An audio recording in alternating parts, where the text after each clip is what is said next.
I can tell you this.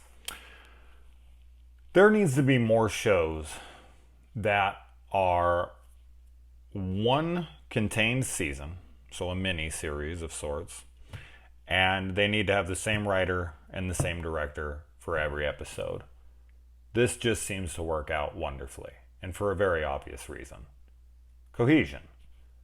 Just a tight narrative with a fully realized idea, all being worked on by the same people. Not to say there hasn't been amazing shows that don't do this. Of course, there's been plenty.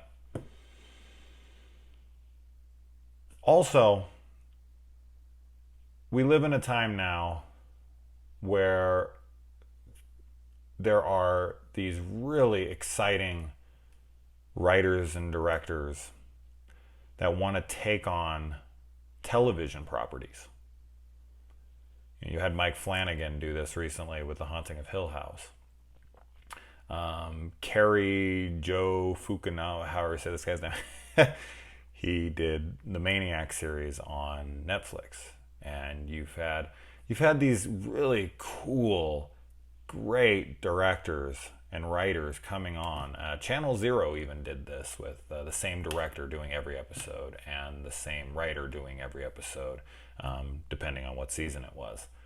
And so now this time around, Devs was completely helmed, created, written, and directed by Alex Garland. Alex Garland is a writer and director that I absolutely love and have such an excitement for when a new production, a new project is announced. So the first time I had ever heard of Alex Garland was when they did a novel adaptation, a book that he'd written with Leonardo DiCaprio called The Beach.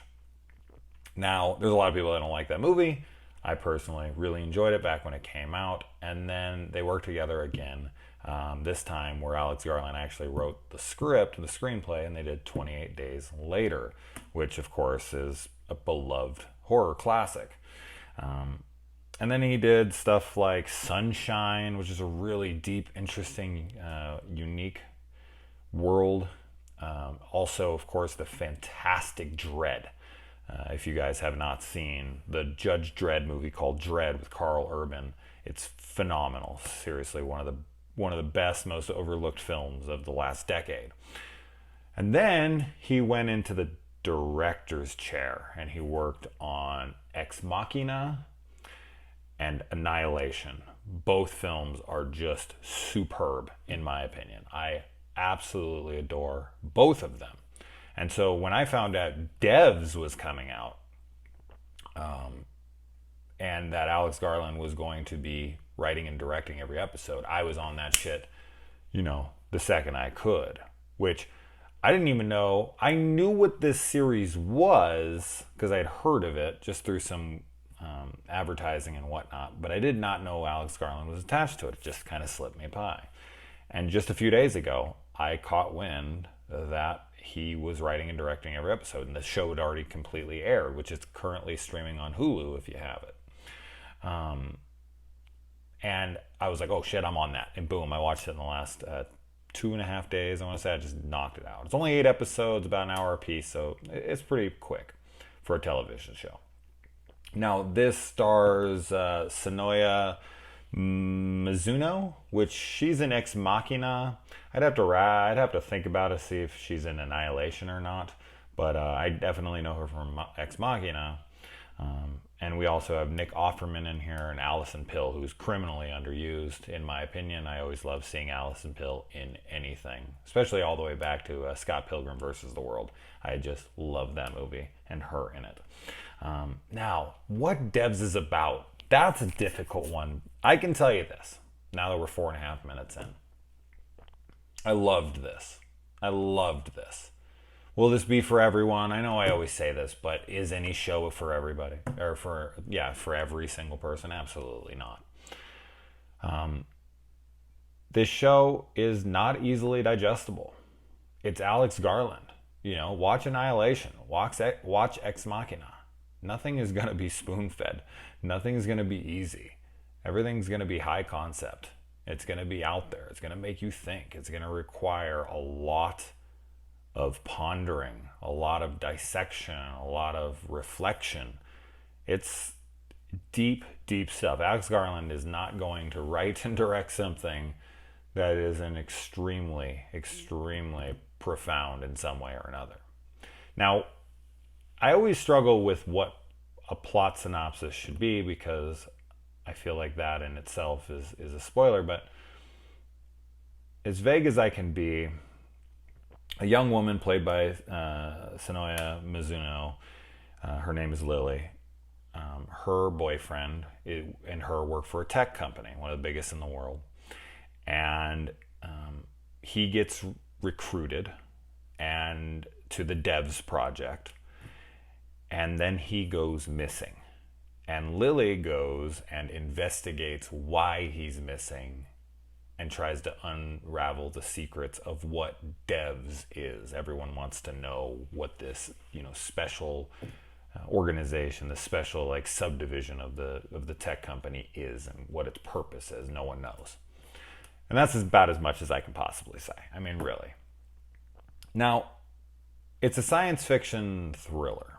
And I think because the ending of this is what really, really got me. I was in it the whole way through. The only real issue I guess I have is I have one question about the function of devs, but I think I have that like figured out now, like how it exists and why.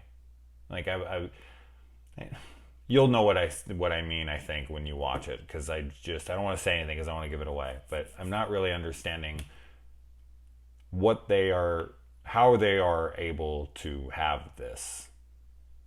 But as I said, I think I pretty much got that figured out for myself. So that's not really an issue. Because does it affect, even if there wasn't an answer to that, even if that was a plot hole, which I don't think it is, would it affect the story? Would it matter at all? Absolutely not. It's not important to it at all. But it was just something I kept asking myself throughout. And I'm like, did I miss something here? Which is totally possible. I mean, it's 8 hours. But, okay. Now, I'm not knocking this, but there were times, and it's on and off, it's kind of rocky, where Sonoya Mizuno's acting in this feels off. It just feels weak for what's needed.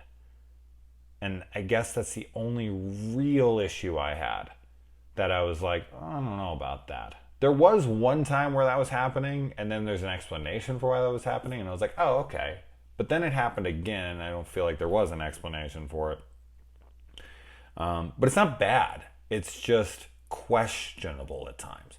Like, I feel like she has a range, and when she stays within that range, she's good. And when she comes out of that range, it gets a little wonky.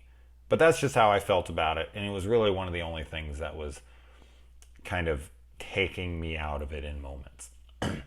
What I think this show does so well, because this show has incredible atmosphere, music, it's aesthetically gorgeous. I mean, Alex Garland doesn't only make thought-provoking things, but he makes visually stunning films and now television series. Annihilation is one of the most beautiful movies that I've watched, just aesthetically, just aesthetics, not even the richness and the deepness of the story that's there. Same thing with Ex Machina. There's just so much that's aesthetically pleasing to the eye and to the ear. The music within both, and this one especially, are all fantastic. But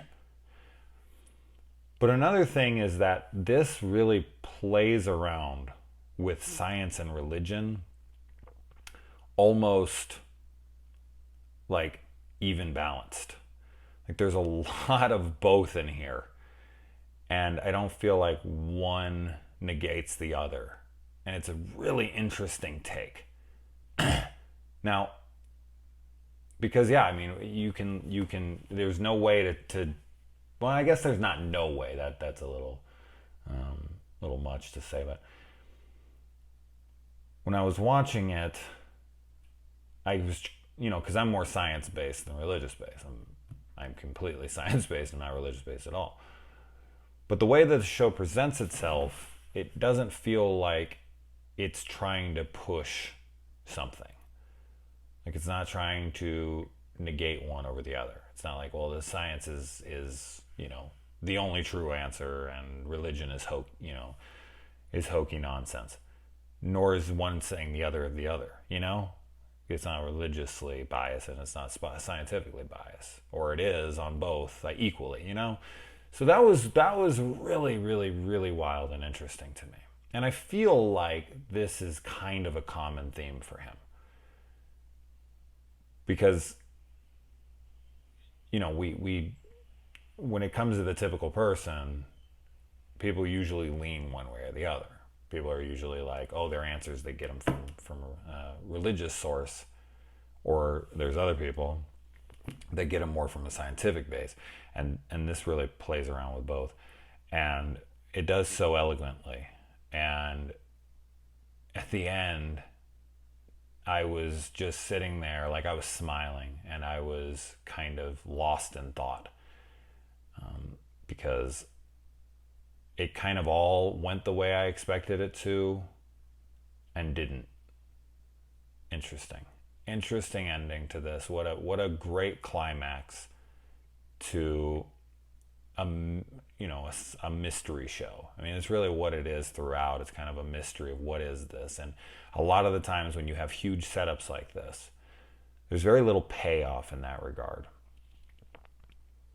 But for me, this paid off tremendously. Now, for others, I think they'll be like, what the fuck was that? I don't even understand what just happened. Fuck this show. This is stupid, whatever.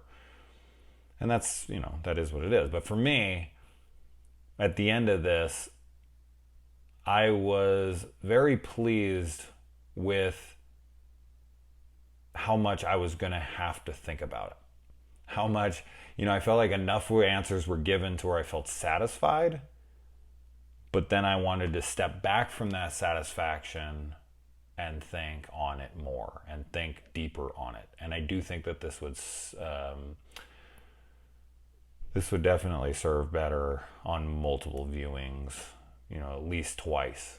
Watching it the first time, I think you're just going to miss things that if you go back on and re-listen to things, having known what goes down, it's going to make you catch more and be more appreciative of the overall arc. So anyway, let me know what you guys think if you check it out. As I said, it's on Hulu exclusively, FX exclusively through Hulu, something like that. It's on Hulu. So if you have Hulu, check it out and let me know, because I really hope people give this more of a chance. I really do. This show's not going to get anywhere near enough attention, and that's a shame. I can already tell just watching it, this is not going to be watched by many people. And because there is no second season, it's not going to gain any traction once it has a cult following, and then like more people will watch the second season and so on.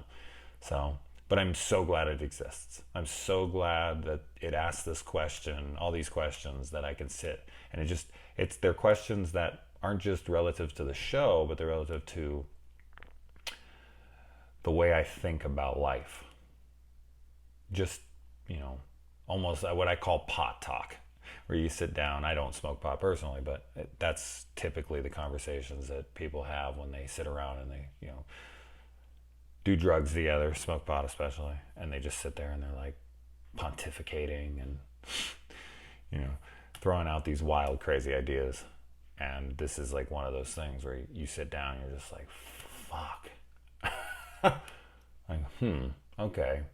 What about, but I can't get into spoilers, so we're not going to do that. But I will look forward to knowing what people thought of this and to see how many people even watch it. Hopefully I can get, a few of you to check it out. If you're a big Alex Garland fan and you weren't aware, then this is me, sending up the flare. Fucking watch it. Watch it. All right, adios.